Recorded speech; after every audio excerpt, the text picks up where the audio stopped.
कान्हे पर धोती हो हाथ लिहले पोथी, कान्हे पर धोती हो हाथ लिहले पोथी। अइले गौरा जी के बाप हो, भारी गलई चाल गामे गौरा दे, बैठी पिताजी हमार हो।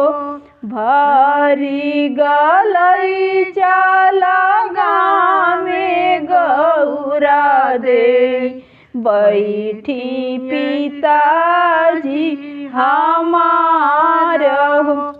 घर में से निकल ली बेटी है गौरा दे, नए नीर ढरावे जी, नए नीर ढरावे जी।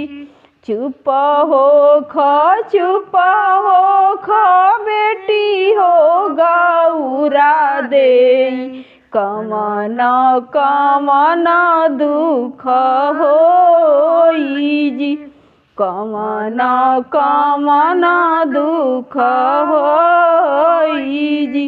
खाने के थाली ना पीने के लोटा, इहे दुख होला पिताजी।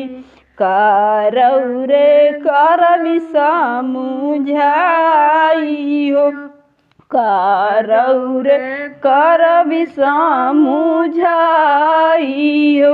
इहे दुख होला पिताजी, विधाना जो लिखने लीलार जी।